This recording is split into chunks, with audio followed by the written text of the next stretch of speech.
Hello बच्चों, कैसे हैं आप लोग।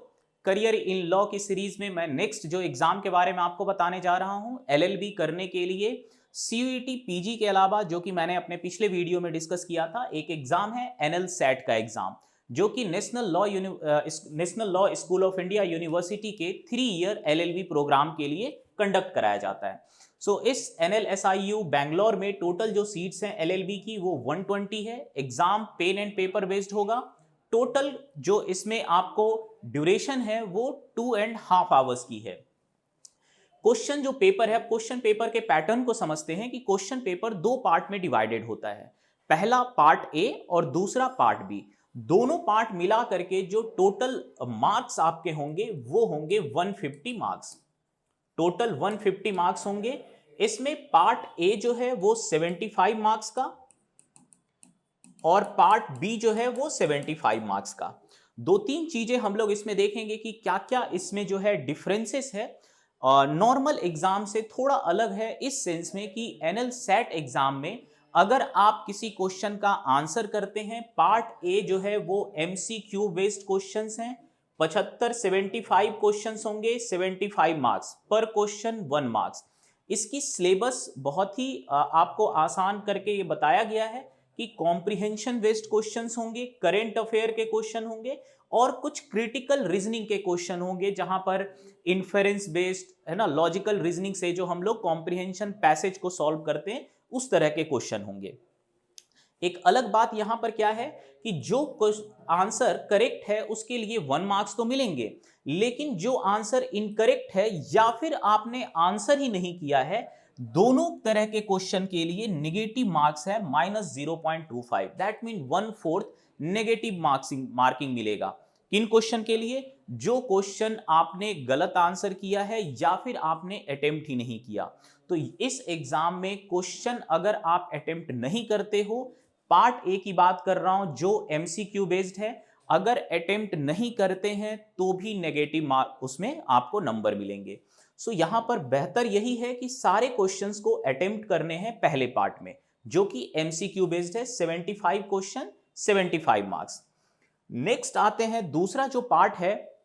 अच्छा, पार्ट ए को क्वालिफाई करने के बाद ही किसी बच्चे, किसी स्टूडेंट का जो है पार्ट बी के जो उसके आंसर है उसको इवेल्युएट किया जाता है। और इसकी क्राइटेरिया क्या है कि नॉन जीरो मार्क्स हो, साथ ही साथ 75 परसेंटाइल के ऊपर हो। दैट मीन्स कि एनएल सेट का जो एग्जाम है वो टॉप के 25 परसेंटाइल, 75 से ऊपर परसेंटाइल वाले जितने स्टूडेंट्स होंगे उन्हीं का पार्ट बी इवेल्युएट होगा। पार्ट बी में 2 पार्ट है और पार्ट बी क्या है कि ये राइटिंग बेस्ड है, डिस्क्रिप्टिव यहां पे लिखना है। यहां पे जो आंसर है वो डिस्क्रिप्टिव बेस्ड आंसर होंगे आपके। पार्ट बी में 2 सिलेबस दिया गया है, एक लीगल एप्टीट्यूड या रीजनिंग का और दूसरा एनालिटिकल एबिलिटी की। यहां पर अगर आप देखोगे, पहले पार्ट में, इसके पार्ट बी का जो पहला हाफ है, इसमें टोटल 60 मार्क्स के 6 क्वेश्चन होंगे, 10-10 मार्क्स के। टोटल मार्क्स जो है वो 60 मार्क्स है। यहां पे 10 क्वेश्चंस के आंसर लिखने होंगे। पार्ट बी का जो पहला पार्ट है, लीगल एप्टीट्यूड एंड रीजनिंग, यहां पे हमें देखते हैं कि 60 मार्क्स का जो है टोटल है, जिसमें आपको 6 क्वेश्चंस के आंसर करने होंगे। हर क्वेश्चन के लिए 10 मार्क्स होगा। यह डिस्क्रिप्टिव बेस्ड को आंसर, डिस्क्रिप्टिव बेस्ड इसके आंसर लिखने हैं, तो इसमें कोई नेगेटिव मार्किंग नहीं है। दूसरी चीज जो यहां पे बताया जा रहा है कि किसी तरह की प्रायर नॉलेज की जरूरत नहीं है, लॉ का कोई स्पेसिफिक नॉलेज की जरूरत नहीं है। हाउएवर क्वेश्चन जो है वो कुछ लीगल एप्टीट्यूड को टेस्ट जरूर करेगा। यहां पर शॉर्ट आंसर अगर आप देखो तो 300 to 350 वर्ड्स में जो है इसके आंसर लिखने हैं। 6 क्वेश्चन, सबके आंसर 300 से 350 वर्ड के। दूसरा जो है एनालिटिकल एबिलिटी, इसमें एक ही क्वेश्चन होगा, एक एस्से लिखना होगा, जो कि टोटल 500 वर्ड्स में लिखने हैं लगभग, और इसमें जो है आपको टोटल 15 मार्क्स होंगे। यहां पे 2 अलग चीज जो एनएल सेट को अलग बनाती है डिफरेंट एग्जाम से, पहला है कि अनआंसर्ड क्वेश्चन के लिए भी नेगेटिव मार्किंग, और दूसरा है कि 50% जो मार्क्स है वो डिस्क्रिप्टिव क्वेश्चंस के लिए है। तो जब आप इस एग्जाम की तैयारी कर रहे हो तो ऑब्जेक्टिव जो एमसीक्यू बेस्ड क्वेश्चन है उसके साथ साथ आपको राइटिंग प्रैक्टिस की भी करनी चाहिए। यह राइटिंग प्रैक्टिस जो है वो लीगल रिपोर्ट या लीगल नोट्स जो लोग हम करते हैं अपने कॉलेज में, उस पर बेस्ड होता है।